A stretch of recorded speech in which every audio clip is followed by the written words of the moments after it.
तो hello students, कैसे हो आप सभी लोग। आई होप आप सभी अच्छे होंगे, अपनी सेहत का पूरा पूरा ध्यान रख रहे होंगे और हाँ, साथ ही साथ आप पढ़ाई भी अच्छे से कर रहे होंगे। तो स्टूडेंट्स, आज हम क्लास 12 के एक बहुत ही इंपॉर्टेंट टॉपिक पे बात करने वाले हैं। टॉपिक का नाम है समरी राइटिंग। तो चलिए बिना टाइम वेस्ट किए समरी राइटिंग को स्टेप बाय स्टेप सबसे पहले हम समझते हैं। ठीक है, तो समरी राइटिंग का मतलब सबसे पहले मैं आपको समझा देती हूँ कि समरी राइटिंग का मतलब क्या होता है। तो स्टूडेंट्स, समरी राइटिंग का मतलब ये होता है कि आपको शॉर्ट में अपने ओन वर्ड्स में क्या करना है, समरी बनानी है।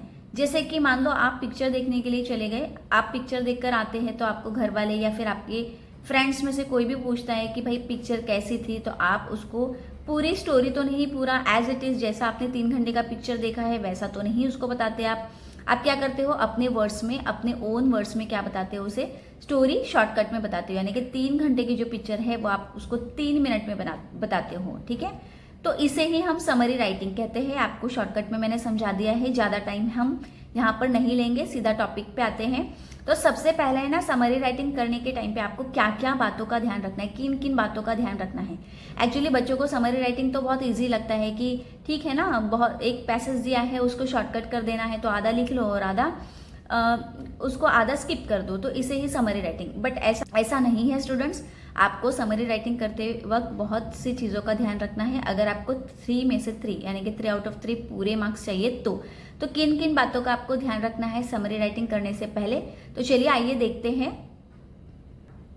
तो सबसे पहले स्टूडेंट्स, आपको रीड द पैसेज केयरफुली, यानी कि आपको सबसे पहले आपकी सबसे पहली स्टेप ये होगी कि आपको जो भी पैसेज दिया है, जो भी एक्सट्रैक्ट दिया है, उसे बहुत ही अच्छे से, ठीक है, केयरफुली आपको क्या करना है, रीड कर लेना है। आप इसका स्क्रीनशॉट भी निकाल के रख लीजिए ताकि आप जब पढ़ाई करो तो आपको ये पॉइंट्स ध्यान में रहे। स्टेप 2 आपका है break the text down into sections, यानी कि आपका जो भी पैसेज है, जितना भी बड़ा आपका पैसेज है, उसको आपको ब्रेक डाउन कर लेना है कुछ सेक्शंस में। यानी कि देखो, जो भी एक पैसेज होता है, जो भी आपको कुछ दिया हुआ है, एक्सट्रैक्ट दिया है, तो उसका इंट्रो होगा, ठीक है, फिर आपको बीच में कुछ पॉइंट्स दिए होंगे और बाद में लास्ट में उसका कंक्लूजन होगा।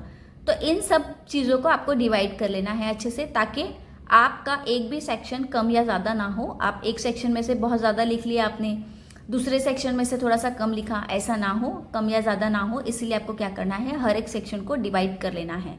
ठीक है, और आपको इस बात का ध्यान बहुत ज़्यादा रखना है कि आपको नो ओवर राइटिंग, यानी कि आप समरी राइटिंग कर रहे हो तब आपको बहुत ज़्यादा ओवर राइटिंग नहीं करनी है। आपको बहुत ही शॉर्टकट में समरी राइटिंग को लिखना है। स्टेप 3 है अंडरलाइन इंपॉर्टेंट वर्ड्स। आप जब पैसेज को रीड करोगे तो आपको क्या करना है, कुछ वहाँ पर जो इंपॉर्टेंट्स आपको लाइन्स दी है या फिर जो भी वर्ड्स आपको दिए हैं उसको आपको कर लेना है अंडरलाइन, ताकि समरी राइटिंग करते वक्त आपसे वो जो वर्ड्स है, इंपॉर्टेंट वर्ड्स है, वो ना छूटे, स्किप ना हो। ठीक है, तो इन सब बातों का आपको ध्यान रखना है समरी राइटिंग करने के टाइम पर। स्टेप 4 है आपका राइट द समरी, यानी कि आपको यहाँ पर ये सब करने के बाद में आपको समरी राइटिंग स्टार्ट कर देना है, लिखना। आपको आंसर स्टार्ट कर देना है। आंसर में सबसे पहले आपको क्या करना है, ऊपर तो आप समरी राइटिंग की हेडिंग दोगे, उसके बाद आपको हेडिंग देना है, यानी कि आपको टाइटल लिखना है आपकी समरी राइटिंग का। यानी कि आपको जो भी एक्सट्रैक्ट दिया है, जो भी पैसेज दिया है, उसका आपको क्या करना है, तो उसका एक आपको टाइटल बनाना है। ठीक है, तो वो कैसे लिखते हैं, समरी राइटिंग कैसे लिखते हैं, ये मैं आपको एक क्वेश्चन आपको समझाऊंगी। क्वेश्चन के ऊपर से हम समरी राइटिंग देखेंगे कि कैसे करते हैं। 2025 का एक क्वेश्चन पेपर है, उसमें समरी राइटिंग कैसे आया था वो देख लेते हैं सबसे पहले। तो देखिए, यहाँ पर आपको क्वेश्चन नंबर बी में दिख रहा होगा, summarising, write a summary of the above extract by using the following points. अच्छा, यहाँ पर आपको बोला गया है समरी राइटिंग करने के लिए, लेकिन आपको यहाँ पर कुछ पॉइंट्स दिए हैं, जैसे कि change and disruptive technologies, constant learning and relearning, life long learning, impact on the job. ठीक है, ये आपका क्वेश्चन है। अब आपको इसका मैं पैसेज दिखाती हूँ। 2025 के क्वेश्चन पेपर में ये सवाल आया था और इसका एक्सट्रैक्ट दिखा देती हूँ मैं आपको। तो ये देखिए, ये क्वेश्चन नंबर 2 है, ये आपको एक्सट्रैक्ट दिया गया है यहाँ पर समरी के लिए। ठीक है, ये आपका एक्सट्रैक्ट है।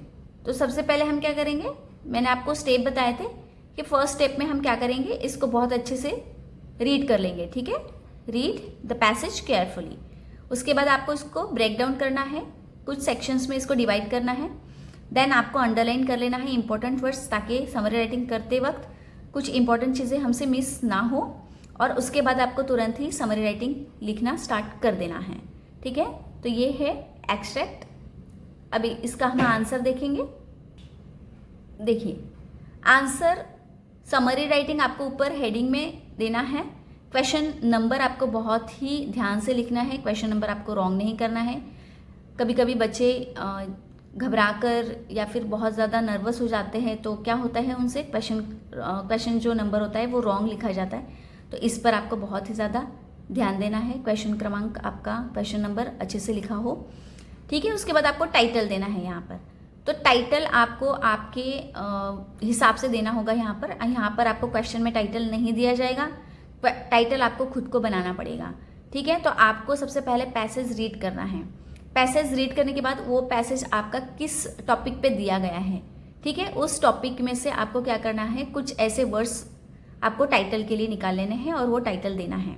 चेंज, जैसे यहाँ पर दिया गया है चेंज एंड डिसरप्टिव टेक्नोलॉजीज, आपने टाइटल लिख लिया, ठीक है। टाइटल लिखने के बाद आपको क्या करना है कि आपको जो पॉइंट्स दिया था उससे आपको शुरुआत करनी है। जैसे कि यहाँ पर मैंने शुरुआत की है, change is the only constant in today's fast moving world of technology. Disruptive technologies are rapidly transforming industries, job and ways of working. Education is no longer limited to a campus or a fixed time period, but has turned into lifelong learning through short and often online courses. Lifelong learning is the key to surviving and succeeding in a ever-changing technological world. ठीक है, तो ये short देखिए, एकदम short में answer यहाँ पर लिखा गया है। आपको भी सेम ऐसे ही करना है।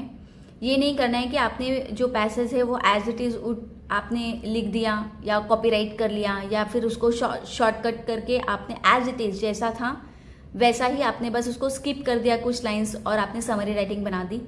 तो वैसा आप करोगे तो आपको मार्क्स कम मिलेगा।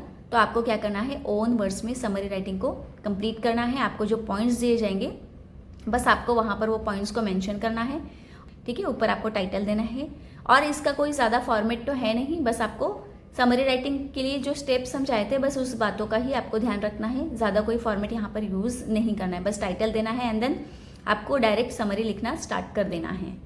ओके, तो यहाँ पर ये हमारी समरी राइटिंग हो जाती है फिनिश। और ऐसे आप अगर लिखोगे तो आपको 3 आउट ऑफ 3 मार्क्स कंपल्सरी मिल ही जाएंगे। ओके, तो आपको यहाँ पे थोड़ा सा हैंड राइटिंग का भी ध्यान रखना है और आपका पेपर प्रेजेंटेशन का जो है वो भी आपको यहाँ पर ध्यान रखना है, ठीक है। और कोई आपको क्वेरीज हो या फिर कोई भी आपको प्रश्न पूछना हो तो आप मुझे कमेंट बॉक्स में ज़रूर से पूछिए, ठीक है। मैं पूरी कोशिश करूँगी, ठीक है। आपकी जो भी प्रॉब्लम्स है उसको मैं सॉल्व करने की पूरी से पूरी कोशिश करूँगी, ठीक है। तो मिलते हैं नेक्स्ट वीडियो में। धन्यवाद।